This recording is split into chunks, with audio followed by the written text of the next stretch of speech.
Damos gracias a Dios por la iglesia, porque la iglesia permanece independiente de las circunstancias, de las situaciones, de las personas, porque la iglesia no solo es un grupo de personas, sino es un organismo viviente. Sabemos que Dios tiene un propósito con cada vida. Y vamos a continuar con el tema de 2 Corintios capítulo 11. Vamos a leer desde el 7 al 15. 2 Corintios 11, del 7 al 15. Dice la palabra de Dios: pequé yo humillándome a mí mismo para que vosotros fueseis enaltecidos, por cuanto os he predicado el evangelio de Dios de balde. He despojado a otras iglesias recibiendo salario para serviros a vosotros. Y cuando estaba entre vosotros y tuve necesidad, a ninguno fui carga, pues lo que faltaba lo suplieron los hermanos que vinieron de Macedonia, y en todo me guardé y me guardaré de seros gravoso. Por la verdad de Cristo que está en mí, que no me impedirá esta mi gloria en las regiones de Acaya. ¿Por qué? Porque no os amo, Dios lo sabe. Mas lo que hago lo haré aún para quitar la ocasión a aquellos que la desean, a fin de que en aquello en que se glorían sean hallados semejantes a nosotros. Porque estos son falsos apóstoles, obreros fraudulentos, que se disfrazan como apóstoles de Cristo. Y no es maravilla, porque el mismo Satanás se disfraza como ángel de luz. Así que no es extraño si también sus ministros se disfrazan como ministros de justicia, cuyo fin será conforme a sus obras. Y vamos a leer el 20 para finalizar. Pues toleráis si alguno os esclaviza, si alguno os devora, si alguno toma lo vuestro, si alguno se enaltece, si alguno os da de bofetadas. Señor, te damos gracias en esta mañana por tu palabra. Pedimos que sea el Espíritu Santo, Dios, tomando control de esta reunión, de este servicio. Oramos por los que están aquí, Señor, y por los que no han venido todavía. Pedimos que seas tú haciendo la obra. Y esta mañana te pedimos, háblanos, Dios. Queremos escuchar tu voz en el nombre de Jesús. Amén y amén. La enseñanza de hoy lleva como título La verdad versus el engaño. La verdad versus el engaño. Estamos viviendo los tiempos donde hay más apostasía en toda la historia que ha vivido la humanidad. O sea, desde Adán hasta hoy, nunca ha habido tanta apostasía como la hay en este momento en la tierra. En ningún momento de la historia de la Biblia ha habido tanta apostasía debido a una sola razón, porque nunca ha habido tanto conocimiento, porque ha habido mucha predicación, porque se ha predicado el evangelio durante más de 2000 años y la tierra ha escuchado la palabra y el hombre no quiere volver a Dios. Pero al mismo tiempo estamos viviendo la mejor etapa del evangelio de la gracia, el evangelio bíblico, el evangelio que se está extendiendo en los 5 continentes a través de iglesias como estas, iglesias ¿qué? Locales, iglesias pequeñas, iglesias que no están centradas en el crecimiento numérico, sino en la profundidad de la Biblia, en la profundidad del corazón del creyente. Iglesias que no buscan que la iglesia se llene solamente, sino que usted viva ¿qué? Lleno de Dios y de su palabra. Entonces también está sucediendo esa otra parte. En los 5 continentes, durante los últimos 50 años se ha predicado más que durante el resto de la historia de la humanidad, el evangelio de la gracia, el evangelio que salva gratuitamente, el evangelio que nos pide muerte, el evangelio que nos pide una vida diferente. La apostasía no aplica para personas que están muertos en el mundo, tenga en cuenta eso. Cuando hablamos de apostasía no estamos hablando de la gente perdida en el mundo que no conoce a Dios, estamos hablando de todos aquellos que de alguna manera han escuchado alguna vez el mensaje de Dios, correcto o incorrecto, en un lugar bueno o en un lugar incorrecto. Y tiene que ver con todos esos grupos que se hacen llamar iglesia, donde predican cosas que no están en la escritura y le hacen daño a las personas. Porque cuando una persona se aparta no quiere volver a saber nada de Dios, nada. Queda vacunado ¿contra qué? Contra el evangelio. Dice, no, eso es falso, a mí no me digan, yo no quiero ir por allá, yo veo que los que van por allá son iguales a todo el mundo. Entonces eso hace que la gente esté en una actitud contra Dios. Algo curioso que pasa en estos tiempos, escuche, es que a pesar de eso que estamos hablando, de la apostasía, de todos los que han pasado por las iglesias o que han leído la Biblia y no quieren creer realmente en Dios, encontramos que hay mucha gente crédula. ¿Qué es crédula? Que cree.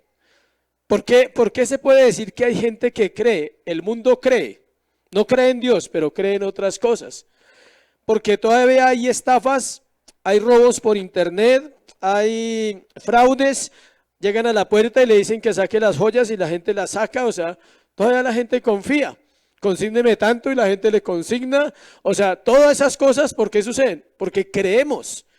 Todavía confiamos que hay gente que buena y que no nos va a pasar a nosotros, pero todavía sigue habiendo gente que cree en la bondad de los hombres. ¿Está bien o está mal? No, está bien. El problema es que debemos de ser ¿qué? Prudentes, ¿sí? Si lo llaman a que le consigne plata, no consigne. Bueno, no consigne, primero averigüe. Ahora, dice que todo lo que está sucediendo en el tiempo moderno, la publicidad es una forma de robar, ¿no? ¿Sí sabían? ¿Se llama publicidad qué? Engañosa. Lo roban a uno a través de las ofertas, ¿no? Pague una y lleve dos. Y ayer valía 100 y hoy vale 200, entonces vale lo mismo. Entonces le robaron ya porque usted simplemente le dijeron una mentira y usted cree que es una verdad y va y compra. Dice, pero resulta que ayer valía 100 una prenda. Hoy vale 201 y le regalan una. ¿Hizo algo? Nada, igual. Y así cambian, todas las situaciones son así. El internet, las estafas, los robos, cuando se hackean las cuentas, todo eso está sucediendo. Pero algo importante es esto, escuche, todos esos fraudes, si usted ha sido víctima alguna vez de ellos, o robos, o cosas así, no soy el asalto a mano armada, no, estoy hablando de esos robos que lo cogen a uno y lo envuelven en un momentico y lo roban, ¿sí? Sea cualquier cosa, eso no es tan importante, escuche. Porque eso son pérdidas terrenales. Hay un tipo de engaño, de fraude, de robo que realmente está destruyendo la humanidad y es el engaño que hace Satanás a través de la falsa enseñanza en diferentes lugares del mundo. Eso es peligroso porque usted pierde 500,000 y vuelve y lo recupera, ¿sí? Pero cuando usted empieza a perder la fe, a perder las convicciones, a perder la esperanza, a perder cosas más importantes en su vida, cuando usted tiene problemas y no sabe cómo enfrentarlo porque no conoce los principios bíblicos, porque no se los han enseñado, ahí es cuando estamos en un fraude total en nuestra alma. Dios habla en su palabra que Él mismo expone en la Biblia que el hombre es vulnerable. Escuche, nosotros somos tan vulnerables, tan débiles, tan fáciles de engañar, que por eso caemos en esas situaciones. Como personas no regenerados, cuando las personas no son regeneradas, pertenecen al reino de Satanás. Están ciegos, no pueden palpar el mediodía. Imagínense que usted no pueda distinguir entre el mediodía y la tarde y la noche. Vamos a leer Job, capítulo 5, versículo 1. Job habla mucho de esa claridad, de esa luz que tienen los hombres de Dios y las personas que no tienen a Dios. Job 5:1. Mire lo que dice Job 5:1.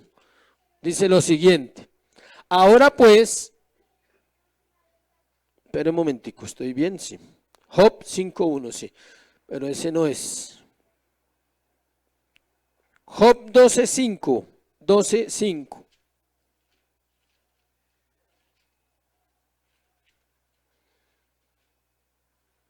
Aquel cuyos pies van a resbalar, escuche, es como una lámpara despreciada de aquel que está a sus anchas. Es un proverbio, es una sabiduría. Aquel cuyos pies van a resbalar es como una lámpara despreciada de aquel que está a sus anchas. O sea, una persona para resbalar antes tiene que despreciar ¿qué? La luz, la claridad, la verdad. La luz es ¿qué? La verdad de la palabra. Sin la verdad, sin la palabra de Dios, iglesia, no hay luz en este mundo. Y no hay ninguna cosa que se pueda hacer que esté contraria a ella que pueda producir un beneficio. Es algo falso. Lo más duro es que estamos hablando, escuche, de que la iglesia tiene una postura ante la mentira muy tranquila, muy confiada. Y la iglesia es la columna y el baluarte de la verdad, según 1 Timoteo 3:15. La iglesia es poseedora del evangelio. Su cabeza es Cristo, quien es el camino, la verdad y la vida. Pero la verdad que se encuentra en la palabra de Dios es la única que puede ser contada como verdad. La iglesia es la sal de la tierra, la iglesia es la luz del mundo, la iglesia tiene la mente de Cristo. Si la iglesia es engañada, el mundo perece absolutamente. Si los fieles ¿cómo se llaman? Las personas que son constantes en las iglesias son engañados, ellos podríamos decir entonces que no hay esperanza para este mundo, porque si la iglesia es engañada, todo el mundo es ¿qué? Engañado, porque se supone y se debe ser así, que la iglesia tiene ¿qué? Luz. ¿Cuál luz? La palabra. La ignorancia de la doctrina produce inmadurez espiritual, y el mayor pecado de la iglesia para conocer la palabra se llama pereza. Es el mayor pecado. Está dentro de los pecados principales, dicen los católicos. Por tanto, es inexcusable un creyente que diga lo siguiente, que es víctima de las acechanzas del diablo. Es inexcusable y está justificándose. Ningún creyente verdadero, escuche, es víctima de Satanás. ¿Por qué? Porque conoce a Dios y conoce la palabra. La mayor amenaza para la iglesia no son los ataques de Satanás afuera y tampoco aquellos que piensan que Satanás está en todo lado metido. El mayor ataque de la iglesia es desde el púlpito. Desde ahí se ataca a la iglesia, cuando no se enseña ¿qué? La escritura. Cuando no se lleva a un pueblo a estudiar, a leer, a orar. Los corintios tenían los mejores predicadores. ¿Quién eran los predicadores de Corinto? Pablo, Tito, Timoteo. Esos tres eran los mejores predicadores que ellos tenían. Habían otros, pero ellos eran los mejores predicadores que tenía la iglesia de Corinto. Escuche, aún así la iglesia cayó en ser engañada. ¿Por qué? Porque no se trata solo del predicador, se trata de su actitud en su casa. El lunes, el martes, hasta el sábado y el día que viene a la iglesia. Se puede predicar el mejor sermón desde un púlpito y la iglesia puede ser engañada. ¿Por qué? Porque no ora, porque no lee la Biblia, porque lee la Biblia pero no hace ¿qué? Caso, no obedece, no busca a Dios de corazón para decir, Señor, muéstrame mi maldad, muéstrame mi corazón. Vamos a hablar de varias cosas hoy. La verdad versus el engaño.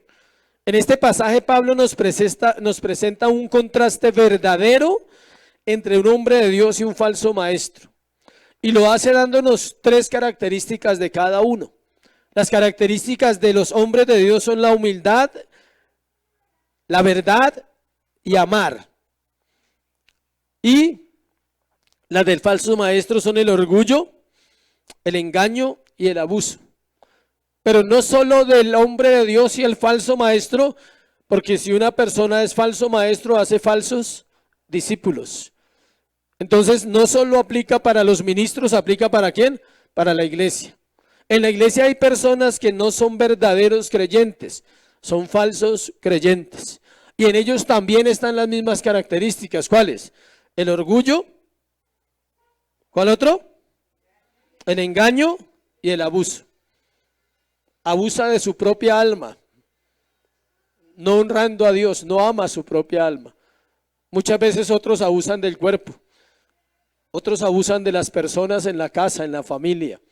Un creyente abusivo no conoce a Dios, por eso le digo. Un hombre que maltrata a su esposa verbalmente debe revisar su corazón. Un hombre que es grosero en su casa debe revisar su corazón. El hombre es sacerdote de su casa, porque el hombre no es solo el ministro, el hombre de Dios, el cristiano normal, ama, aunque le cueste.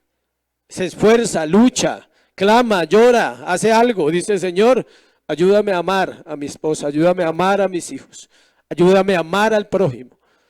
Pero el hombre que no ama son los hombres de Timoteo, dice. ¿Amadores de qué? De sí mismos. Dice que pierden el afecto natural. ¿Cuál es el afecto natural? Que un hombre ame a sus hijos, es normal. Que un hombre ame a su esposa, eso no es nada extraño, debe ser algo ¿qué? Normal, natural, como comer, como dormir.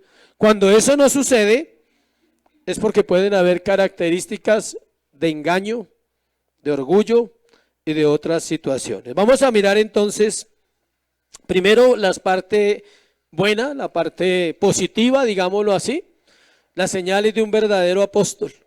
¿Basados en la vida de quién? Obvio del apóstol Pablo, porque ya no existen los apóstoles. Si queremos predicar de un apóstol verdadero, nos toca usar la vida de Pablo, o de Pedro, o de Juan, porque no hay apóstoles ni profetas en estos tiempos. Según la Biblia, son dos ministerios que fueron establecidos como fundamento de la iglesia. Por si alguien quiere la cita bíblica, se la vamos a dar y la voy a leer para entrar en el tema, dejando claro primero eso, que en este tiempo no hay apóstoles y no hay profetas. Efesios 2:20 dice, edificados sobre el fundamento de los apóstoles y profetas. Ellos eran el fundamento de la iglesia. Cristo edificó la iglesia, Él es la roca, pero dejó un fundamento. Los profetas, ¿cuáles? Todos los del Antiguo Testamento. ¿Y cuáles apóstoles? Los 12 y Pablo y otros que hubieron en ese tiempo de la Biblia. No hay después de la Biblia, después del canon, de que el canon se cierra en el año 95 con Juan, no hay más apóstoles. Se llaman pseudo apóstoles. O sea que se hacen llamar apóstoles, pero no lo son. ¿Por qué? Porque no tienen las características que la Biblia exige. Y hay dos poderosas características que la Biblia exige. Una, haber visto a Cristo resucitado, y ellos no lo han visto, nadie lo ha visto. El último que lo vio, ¿quién fue? Juan, no Pablo, Juan. Uno dice, uy, Pablo, no, Juan el apóstol. Él fue el último que lo vio en Apocalipsis año 95. No fue Pablo, fue Juan. Pablo fue el último escogido de los apóstoles, que es diferente. Y tiene que tener las señales de un apóstol. Y una de esas señales es tener el evangelio verdadero en el corazón para predicarlo. Por esa razón no se puede creer a los hombres que se llaman apóstoles o profetas, porque no existe. ¿Listo? Con esa medio enseñanza ahí que es importante para estos tiempos, miremos entonces las señales de un verdadero apóstol. Vamos a ver del 7 al 11 y vamos a ver las tres características, entonces las vamos a mirar una por una. La primera es la humildad. Y vamos a ver del versículo 7 al versículo 9. Pequé yo humillándome a mí mismo para que vosotros fueseis enaltecidos por cuanto os he predicado el evangelio de Dios de balde, pregunta Pablo. Él está hablando con los corintios y comienza este pasaje con su lenguaje sarcástico, porque nadie era más sarcástico que Pablo. A él le encantaba el sarcasmo. Le encantaba confrontar a sus adversarios de una manera ¿qué? Sarcástica. Y él dice, ¿pequé yo humillándome? Pregunta. Él está continuando el diálogo que tenía con ellos en el versículo 6. Para entender el 7, lea el 6. Pues aunque sea tosco en la palabra, no lo soy en el conocimiento, en todo y por todos lo hemos ¿qué? Demostrado. Él está diciendo, o sea que es un pecado que yo me humille ante Dios y ante la gente. Obvio que no. Pero él los está confrontando, dice, pequé yo humillándome a mí mismo. ¿En qué se humillaba Pablo? Esto tiene que ver con un área muy importante en la iglesia. Y es que Pablo no recibía dinero de la iglesia. No quiere decir que Pablo no fuera bendecido y viviera mal porque no recibía dinero de la iglesia. No de esta iglesia, de Corinto.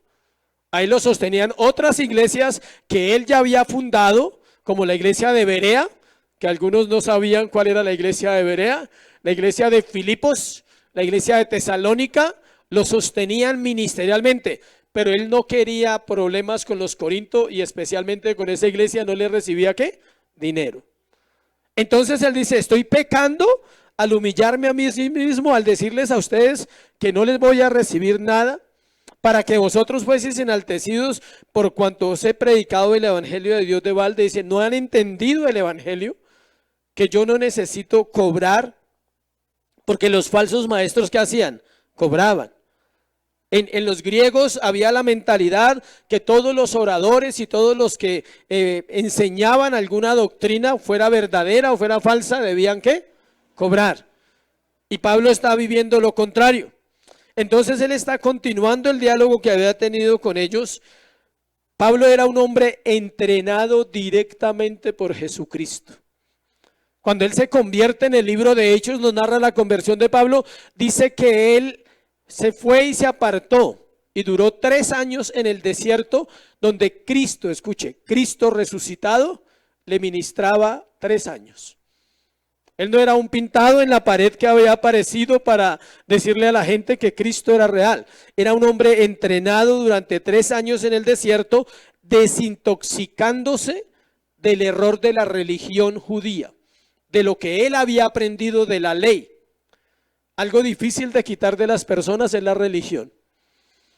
Los que vienen de un ambiente religioso es difícil. Y otros dirán, pero yo no vengo de allá, pero tienes tu propia religión. Creas tus propias religiones, tus propios hábitos.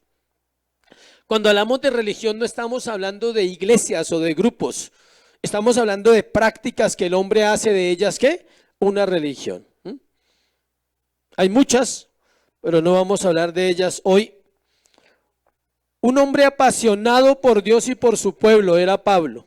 Él dice que si es pecado que él se haya humillado a sí mismo al predicarles el evangelio verdadero. Escuche, cuando se predica el evangelio verdadero, el primero que es humillado es el que lo predica, porque es confrontado, tiene que verlo a sí mismo. Un consejo que dan los hombres de Dios en este tiempo es: ¿quiere predicar el evangelio? Comience por usted mismo. Predíquese a usted mismo la verdad, para que tenga la autoridad de ir a hablarle a otro y decirle algo acerca verdadero de Dios. Los falsos maestros torcieron la actitud del Pablo, porque como él no recibía dinero de los corintios, decían que él era falso, que por eso no cobraba, porque decía que mentiras. Pablo ministraba gratuitamente la iglesia. Ellos decían que él decía que no cobraba porque Dios le había dicho que no cobrara. Y ellos decían lo contrario, decían, no, él no cobra, es porque les está diciendo un poco de mentiras. Y ellos le habían dicho a los corintios eso. Decía, el famoso Pablo no les cobra nada porque él no les está enseñando nada de verdad. Nosotros les estamos enseñando la verdad, entonces a nosotros sí que páguenos. ¿Sí ve cómo era el proceso? Y ese es el tema de la carta de los Corintios. Escuche, para que ustedes lo sepan, toda la carta de los Corintios, los 13 capítulos, es una defensa del ministerio de Pablo a los Corintios. Porque en la primera carta él fue y se fue un tiempo y la iglesia se desbarató. Y le tocó escribir esa carta, se conoce como la carta severa o la carta donde él defiende su ministerio. Pablo en su primera carta también alcanzó a hablar un poquito de eso. Mire 1 Corintios 9.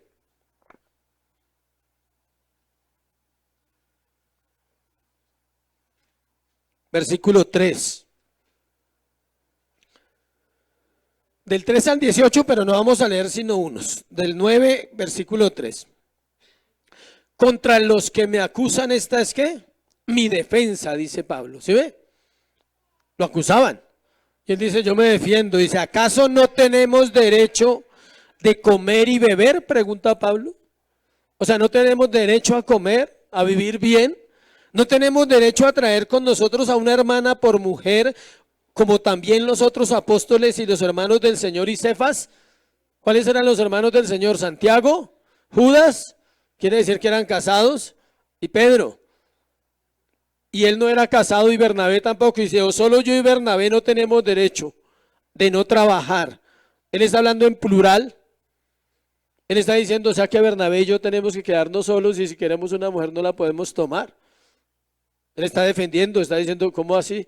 O sea, los demás se pueden casar, yo no. Los demás viven del ministerio, yo no puedo vivir de eso. Les está reclamando. ¿Quién fue jamás soldado a sus propias expensas? A los soldados les dan ¿qué? Desayuno, almuerzo, comida, uniformes, armas, beneficios tienen los soldados.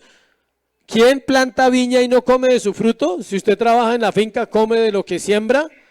Dice, ¿o quién apacienta el rebaño y no toma de la leche del rebaño? Todo el que trabaja es digno ¿de qué? De un salario. ¿Sí ve lo que está diciendo Pablo? Él está defendiendo su ministerio.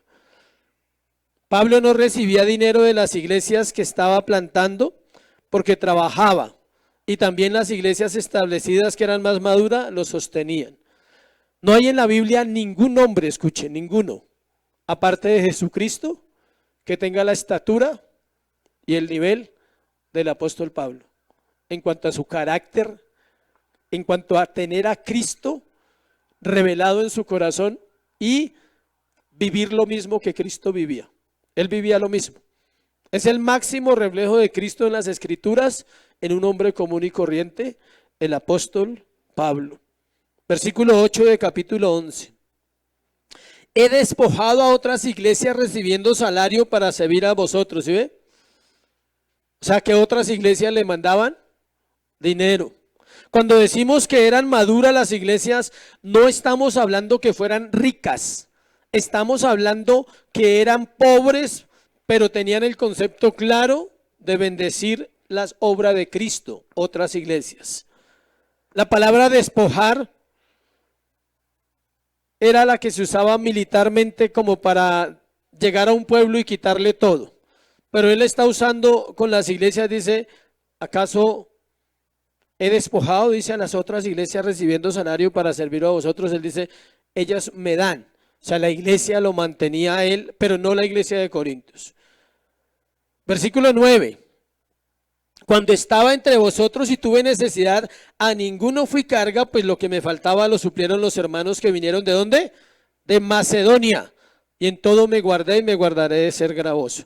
Macedonia eran las iglesias que le digo, eran 4 iglesias. Era Filipos, era Tesalónica, era Berea y la otra le llamaban la iglesia de Macedonia, pero no entra dentro de las cartas. Entonces esas iglesias eran las que le habían mandado ayuda. Siempre recuerde, un cristiano debe ser ¿qué? Humilde. Si no es humilde le toca orar, porque la humildad es un fruto ¿de qué? Del Espíritu Santo. Y no confunda humildad ni con pobreza ni con mugre, por favor. ¿Listo? No confunda humildad con pobreza, mugre y desorden. O sea, si usted es una persona desordenada y le gusta el mugre en su casa, eso no lo hace humilde, lo hace sucio, que es diferente. Hay gente muy sin recursos, limpios, ordenados, porque la gente tiene ese concepto. No, nosotros somos pobres, pero humildes, ¿sí?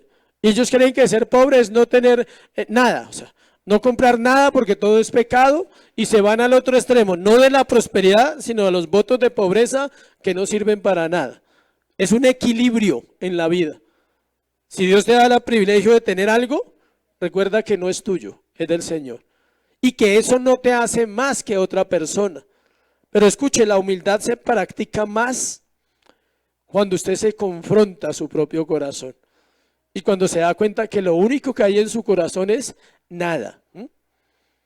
Y que lo único que hay en el alma de una persona que ha sido salva es un gran vacío en su corazón por no conocer al Señor. Y que ese vacío solo lo puede llenar ¿quién? Cristo. Cuando usted se sienta un poquito más que otro, recuerde que es un miserable, ciego y desnudo que necesita un Salvador. Y eso le baja los humos a uno inmediatamente. Hay 2 versículos que marcaron mi vida cuando inicié el ministerio hace muchos años, porque el ministerio no comienza cuando tú predicas para una iglesia. El ministerio comienza cuando tú tienes un llamado. Y uno dice, nadie tenga más alto concepto de sí que el que debe tener, sino que piense de los demás con cordura.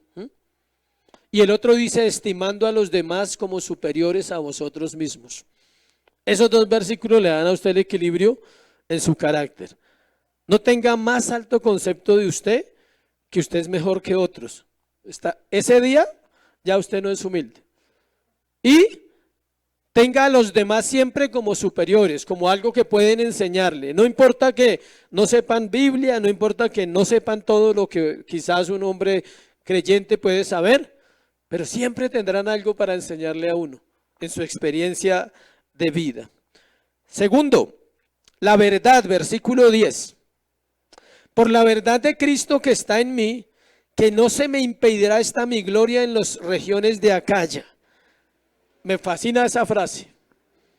O sea, el día que nosotros podamos decir eso honestamente, sinceramente, qué bendición. Por la verdad de Cristo que está ¿dónde? En mí. No estaba en el libro. Escuche, aquí está la verdad. Esta es la verdad, como dicen en el juzgado, en el juicio, únicamente la verdad y nada más que ¿qué? La verdad. Ella es.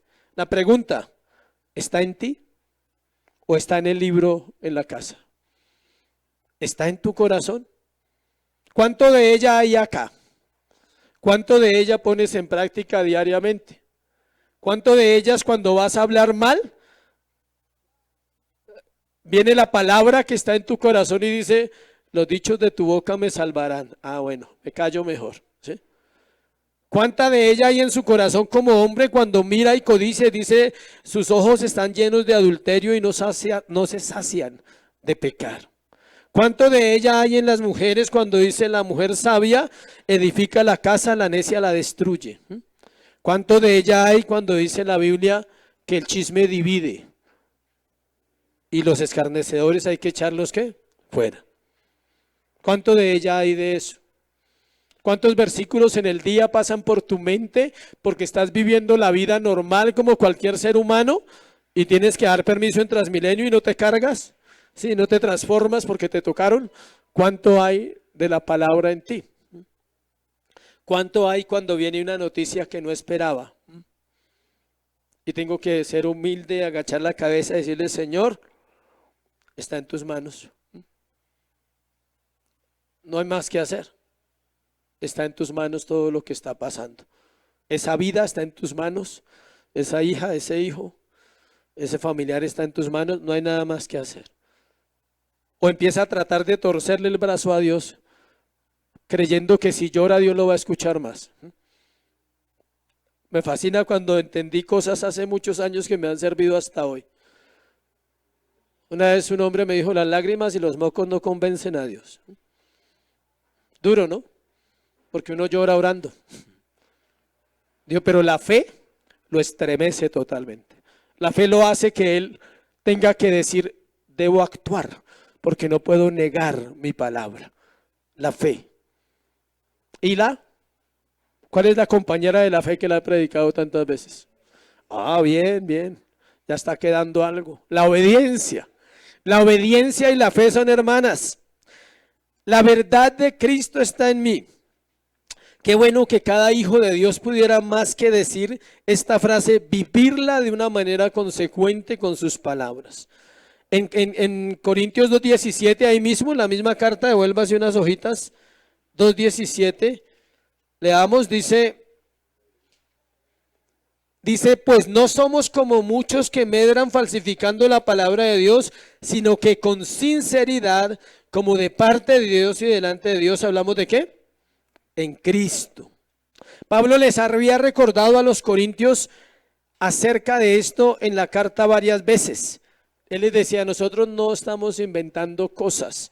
Capítulo 4, versículo 2, otro recordatorio. Dice, antes bien renunciamos ¿a dónde? A lo oculto y lo vergonzoso, no andando con astucia ni adulterando la palabra de Dios, sino por la manifestación de la verdad, recomendándonos a toda conciencia humana delante de Dios. Capítulo 6, versículos 6 y 7. En pureza, en ciencia, en longanimidad, en bondad, en el Espíritu Santo, en amor sincero, en palabra de verdad, en poder de Dios, con armas de justicia a diestra y siniestra. Ese era Pablo. Era su vida un constante armamento de verdad. Con la verdad confrontaba a la iglesia, les decía todo el tiempo las cosas. Pablo ministraba en el poder del Espíritu Santo, no en sus fuerzas. Por eso podía afirmar que todo lo que él había hablado a la iglesia era ¿qué? verdad. Escuche, la vida del Espíritu no es una vida de emociones. La vida del Espíritu es el discernimiento entre el bien y el mal. Esa es la verdadera vida del Espíritu. Ese discernimiento se obtiene por el conocimiento de la palabra de Dios en oración, de un corazón sujeto que le dice: Señor, revélame la verdad para yo aprender a vivir todas las cosas que me corresponden en esta vida. El trabajo, la familia, el hogar, los negocios, en el caso de los que enseñamos la iglesia, revélame la verdad para yo tener el discernimiento de decir cuándo algo es de Dios y cuándo algo proviene de mi propio corazón. Esa es la verdad.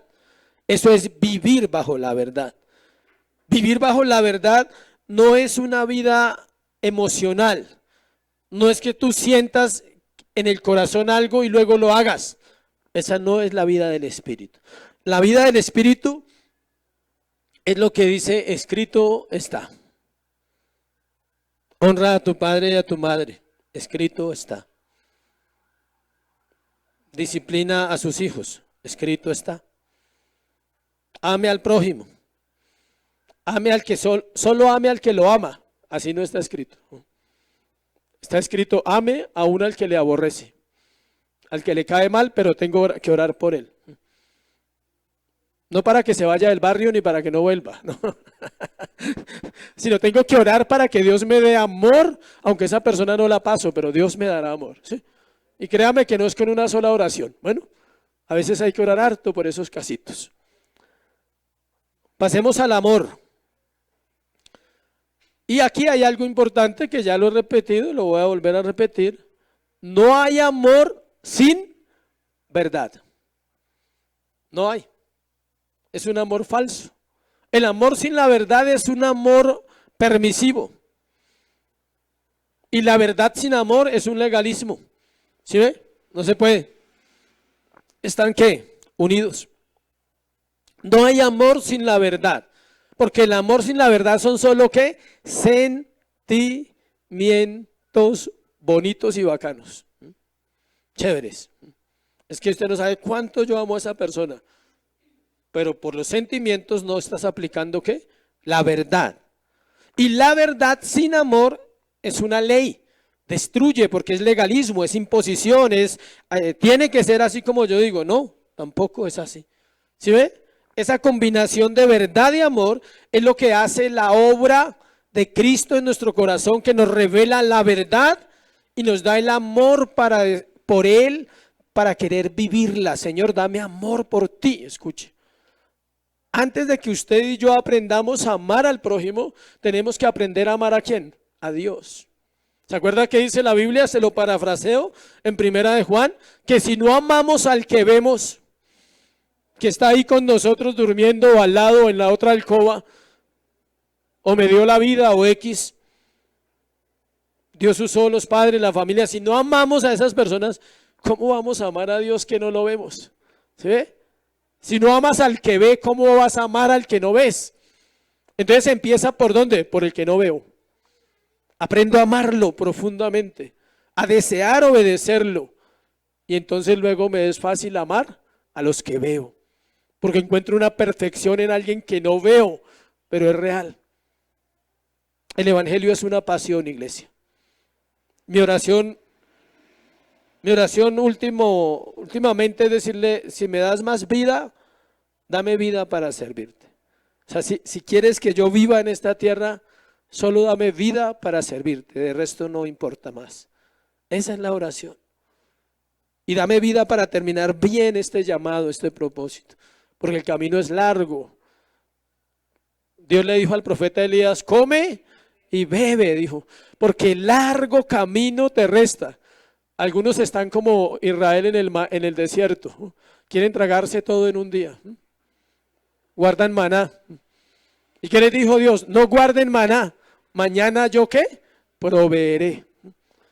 Los que tienen miedo al futuro, los que tienen miedo al próximo presidente, los que tienen miedo a la situación económica, a la pandemia, ellos están como Israel, llenos de miedo. ¿Sabe por qué? Ahorita les cuento en el siguiente punto de los falsos maestros. Bueno, Pablo tenía una conciencia limpia, él había dicho y hecho lo que Dios le había mandado. Así como sucedió en Corinto, pasa con la iglesia actual. Confrontar la verdad no se ve con amor, porque el enemigo ha usado siervos para presentar un evangelio falso que tuerce la palabra y presenta a un Dios que solo ama y no corrige. Eso le pasaba a la iglesia de Corinto. No les gustaba que Pablo les confrontara, solo querían que les predicara salvación y nada más. Pero eso pasa hoy, ¿por qué? Porque hay dos mensajes, la gente escucha por un lado que Dios es amor y no escudriña la Biblia, pero que Dios también ¿qué? Corrige. Que la vida cristiana no puede tener sufrimiento y problemas, esa es la falsa predicación, porque Dios es ¿qué? Bueno. Pero la Biblia no enseña eso. La Biblia enseña que Dios es bueno, pero que nosotros no merecemos nada de lo que tenemos. Que nos lo da ¿por qué? Por gracia.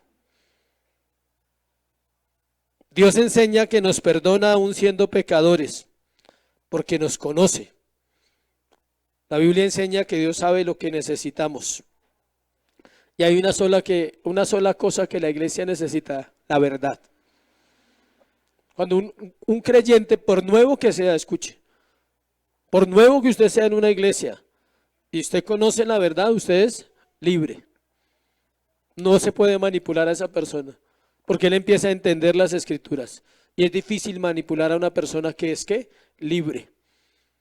Los esclavos son manipulables. Por eso los gobiernos comunistas quieren eso. Esclavos. Que les den mercado, que les den comida, que les den todo.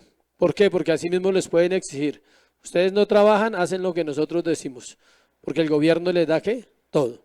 Esos son los sistemas de dictadura en las diferentes naciones que hay en este momento. Son esclavos. ¿Por qué las culturas y los países no hacen nada contra las adicciones a las drogas? Porque son esclavos y es fácil manipularlos. Venga para acá y le doy la droga y él va para allá porque es un ¿qué? Esclavo. ¿Por qué el mundo no detiene la maldad de la pornografía, del homosexualismo? Porque todas las personas son ¿qué? Esclavas.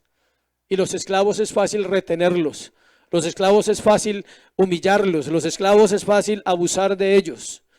Porque no son ¿qué? Libres. Los hombres libres mueren por la verdad, iglesia. Las personas libres morirán en la fe y morirán en lo que Dios dice de su palabra. Y si viniesen los tiempos difíciles, solo los hombres y las mujeres libres vivirán verdaderamente. El resto serán ¿qué? Esclavos de un sistema que se está formando.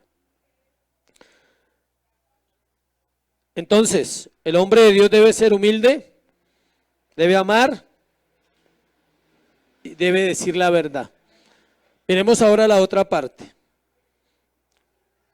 Las señales de un falso maestro. Vamos a ver versículo 11.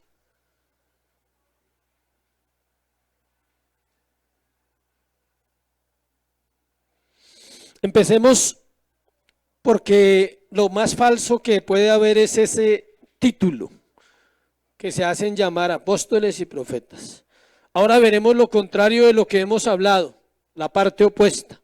Así como un hombre de Dios debe permanecer en la humildad, la verdad y el amor, asimismo un falso maestro permanece en el orgullo, el engaño y el abuso. ¿Sí ve? Es el paralelo, esto se llama un tema de paralelo. Miremos el orgullo, versículo 12. Mas lo que hago, lo haré aún para quitar la ocasión a aquellos que la desean, a fin de que en aquello en que se glorían sean hallados semejantes a nosotros. El orgullo de los falsos maestros se manifestaba claramente en un pecado, la avaricia. Hemos hablado que el dinero no es malo, ¿cierto? Entonces es bueno, ¿cierto? ¿Ah? No, señores, no es bueno ni malo. Es un pedazo de papel con un valor que se le ha asignado en un sistema monetario en diferentes naciones de acuerdo a la moneda que hay. Pero el papel no tiene vida, no siente. Él no te dice inviértelo en pan o inviértalo en droga. Es un mal necesario, muy bien. Si usted cree que el dinero es bueno, usted está perdido absolutamente. Y si usted cree que es malo, pues igual. Porque entonces le da miedo, no puedo tener porque me lo... ¿Sí? ¿Sabe quién no puede tener dinero? El esclavo. No lo sabe usar. Entonces se necesita ser libre para tenerlo. Y si no tiene, el esclavo reniega y maldice. Si ves, no hay nada lo llena. Si no tiene, un problema, y si tiene también. Porque no es una cuestión del dinero, pero el gran problema de los falsos maestros y lo que los hacía orgullosos era la avaricia al dinero. Y de hecho es un componente, ¿no? Con eso quiero aclararle algo antes de que se vaya por el otro lado y no piense que es para nosotros el mensaje. No estamos hablando que solo la gente que tenga dinero son orgullosos, no. Acuérdese que hay dos tipos de orgullos, ¿eh? Uno es ese tipo de orgullo porque por X circunstancias, por gracia soberana, la vida le ha permitido a cierta gente tener más recursos que otros. Esa persona a veces se cree que es mejor porque la vida le ha sonreído. Y está el otro orgulloso que es el que no tiene nada, también es orgulloso. ¿Por qué? Porque él cree que eso lo hace también más humilde y más buena gente. También es orgulloso, ¿sí? Entonces quedamos en la mitad de ninguna parte, ¿listo? Estamos en un lado o estamos en el otro. Ellos querían ser igual al apóstol, escuche. Pero la negación de Pablo a recibir dinero de los corintios era un problema para los falsos apóstoles. Eso los levantaba a ellos, los desbarataba. Por eso es que Pablo dice en este versículo que lo que está haciendo, él les está diciendo, más lo que hago, esa frasecita está relacionada a lo que estamos hablando. No les estoy recibiendo dinero, amada iglesia, lo haré aún, dice, para quitar la ocasión a aquellos que la desean, a fin de que en aquello que se gloríen sean hallados semejantes a nosotros. Dice, a fin de que ellos entiendan que eso que ellos creen que es tan importante que están haciendo es falso. Eso es lo que está diciendo el apóstol. Antes de avanzar en los otros dos puntos, hagamos una pausa para una pregunta. ¿Solo hay estas características en los ministros falsos y en los verdaderos siervos de Dios? ¿O será que también puede estar en las personas de las iglesias? Está en las personas de las iglesias. Lastimosamente, cuando las personas no obedecen la palabra de Dios, encontramos las mismas características. En los obedientes encontramos las mismas características de los hombres de Dios de la Biblia. Y en los desobedientes encontramos las mismas características de los falsos maestros. Escuche, personas humildes, esto es un resumen de lo que ya hemos predicado esta mañana, se dejan guiar, esa es una característica. Hacen caso en pequeñas cosas aunque no las entienden y reconocen que necesitan ayuda. Esa es la faceta buena del creyente que está en proceso. Personas que no solo desean la verdad, sino procuran vivirla. Establecen en sus hogares principios en la crianza de sus hijos, en las finanzas, en el trato con los demás. Esa es la parte buena de aquellos que hacen caso. Personas que oran para pedirle a Dios aprender a amar de la manera correcta y no con un amor enfermo y basado en el mundo, sino con un amor ¿qué? Responsable. Esas son las mismas características que le compartí el apóstol Pablo, pasadas ¿a quién? A la congregación, a cualquier creyente que está en una iglesia. Ahora seguimos con el engaño. Este es el centro del mensaje y este es el punto más importante del mensaje, porque aquí está el centro de lo que usted como creyente tiene que orar y decirle, Señor, guárdame de esto, del engaño. Versículo 13, versículo hasta el 15. Porque estos son falsos apóstoles, obreros fraudulentos que se disfrazan como apóstoles de Cristo. Y no es maravilla porque el mismo Satanás se disfraza como ¿qué? Ángel de luz. Por eso cuando le digan ángel no se alegre mucho. Bueno, es que tú pareces un ángel, ¿sí? Pero ojalá no sea de luz. Bueno, así que no es extraño si también sus ministros se disfrazan como ministros de justicia, cuyo fin será conforme a sus obras. Era necesario dejar claro lo anterior que les dije ahorita, precisamente para no ser engañados, porque aquí está el asunto y el peligro de no obedecer a Dios y lo que está escrito de parte de Él en su palabra. Ayer hablábamos con los de la alabanza y les decíamos que la iglesia es un misterio, ¿sí sabía? Es difícil la iglesia de conocer quién es cada cual en el corazón. Pero algo cierto que uno aprende con los años es lo siguiente, escuche. Dios es bueno y Dios es un Dios de gracia y de oportunidades. Pero también es cierto que hay personas que, hablábamos de la restauración de una vida, hay personas que han conocido de Dios, como dice Hebreos, han gustado de la palabra y no están sirviendo al Señor. Entonces hay tres opciones, escuche. Una, que sean restaurados lo más rápido posible. Eso ha pasado en varios casos. O sea, un creyente verdadero puede reconocer, escuche, instantáneamente el pecado. Estoy hablando de segundos, de momentos, que usted dice, la embarré, así no es. Y va a Dios y se arrepiente. Ese es un caso, que es el mejor, y es el que todos los cristianos deberíamos vivir. Está el segundo caso, aquel que no reconoce su pecado por un tiempo, se aparta, y Dios tiene misericordia y vuelve y sigue su proceso. Cuando hablo de un tiempo no estoy hablando de un día ni un mes, pueden ser 5 años, 3, 7, 8, pero está el tercer caso que es el más triste. Y aquí no tiene que ver la salvación. Puede que la persona no se pierda, pero nunca vuelve a encontrar su propósito. Porque se cumple la escritura, queda postrado ¿dónde? En el desierto. ¿Por qué? ¿Por desobediente? Es por desobediente, no es porque Dios sea malo. O sea, ¿es porque Dios es malo? ¿O es porque Dios cumple su palabra? Dios cumple su palabra. Tiene que hacerlo así porque si no Él estaría yendo contra su palabra. Y la raíz de eso que estoy hablando, le escuche, de esas tres opciones, tiene que ver con la luz del evangelio en el corazón de un creyente. O es una persona que ama a Dios, pero puede estar engañado, porque no tiene luz, no tiene claridad. Y aquí dice, el engaño del corazón de la iglesia, escuche, no era por los predicadores principales que ella tenía, Pablo, Timoteo y Tito. Era porque su corazón aún quería cosas que le parecían mejores que la verdad. Y eso tiene que ver con el corazón, con el no poner en práctica el conocimiento que vamos recibiendo gradualmente en la enseñanza bíblica. Vamos cambiando prioridades. Muchos comienzan bien y terminan mal, otros comienzan mal y terminan bien, otros comienzan a medias, luego se comprometen, otros arrancan comprometidos y luego se descomprometen, digámoslo así.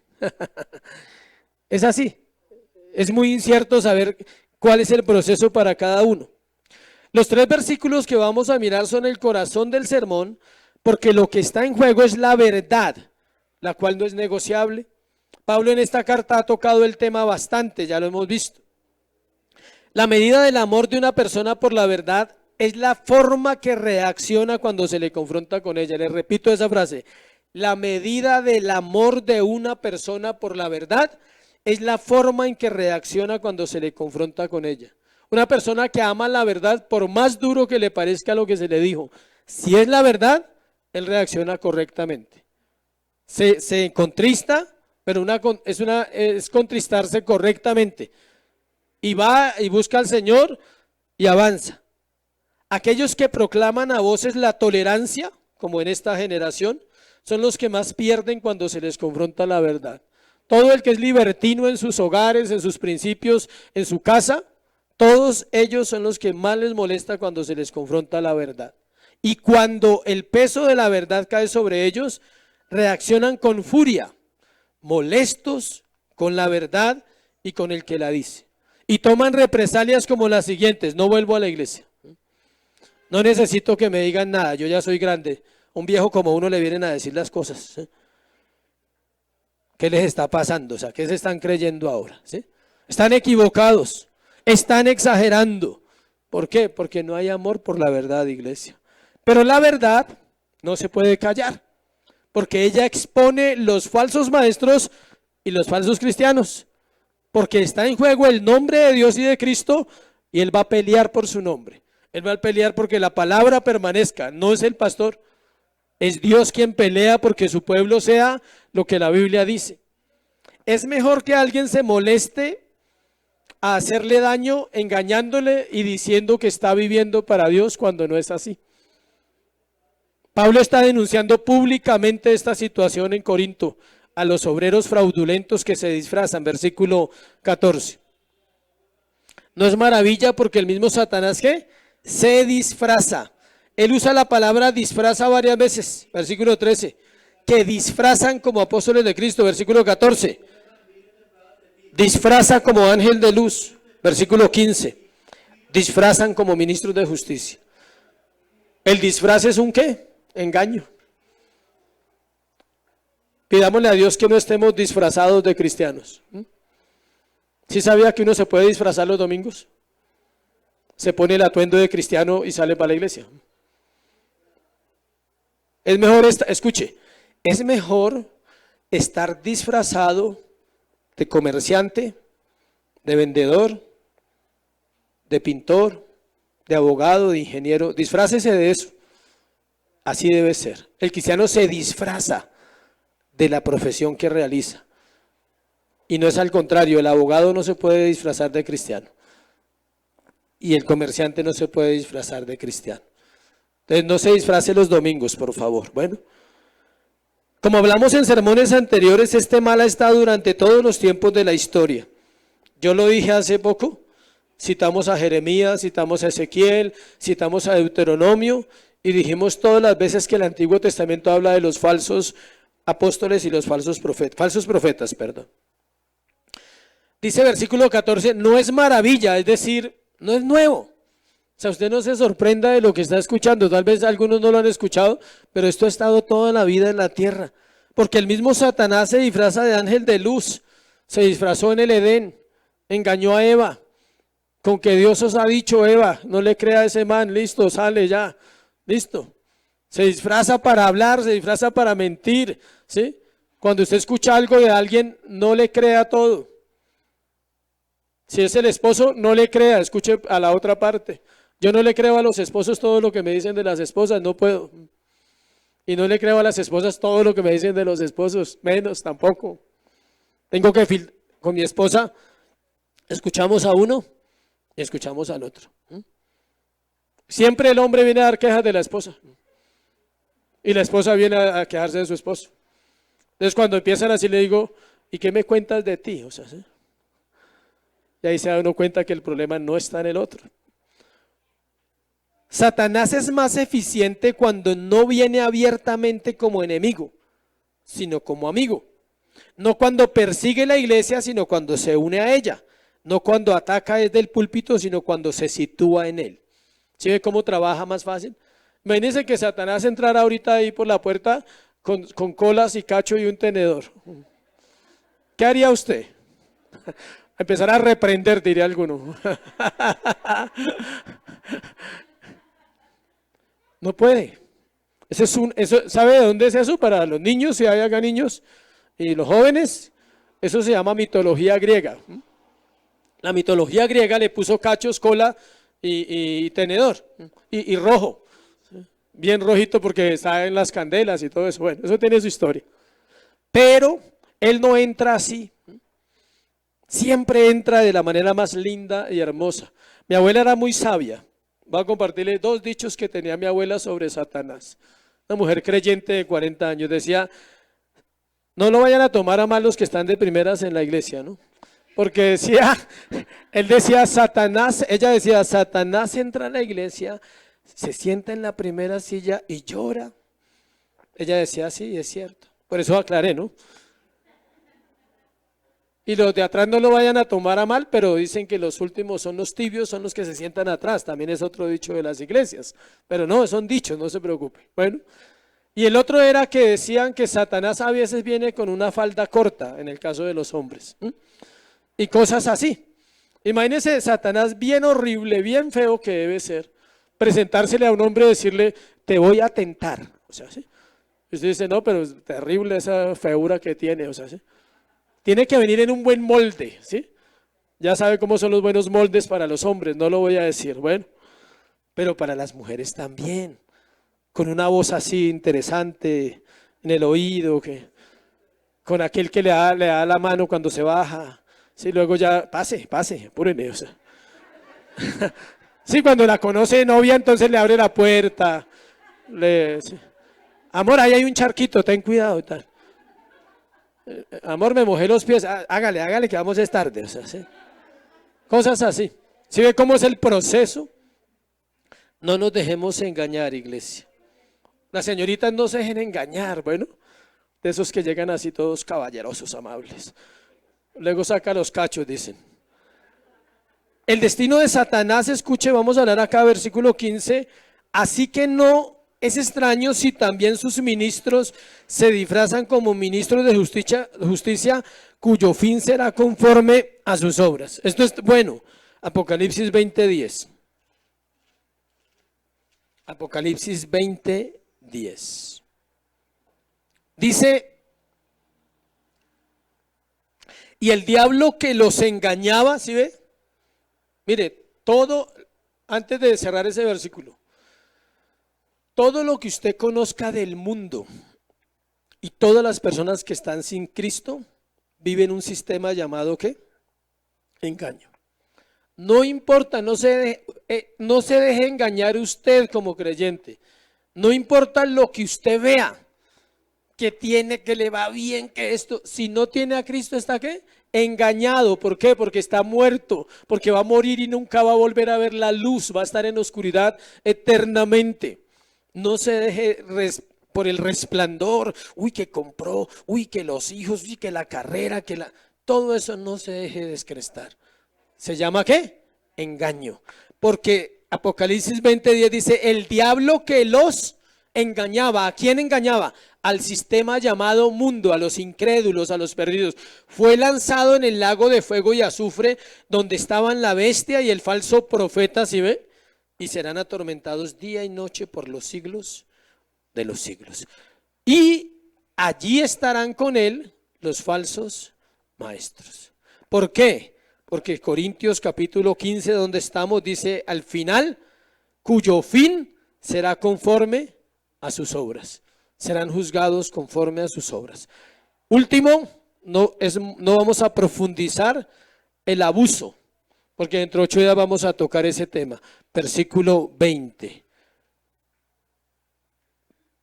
Pues toleráis si alguno se esclaviza, si alguno os devora, si alguno toma lo vuestro, si alguno se enaltece, si alguno os da de bofetadas. Esto no es literal. Esto es un lenguaje que Pablo usa, ¿qué? Figurado.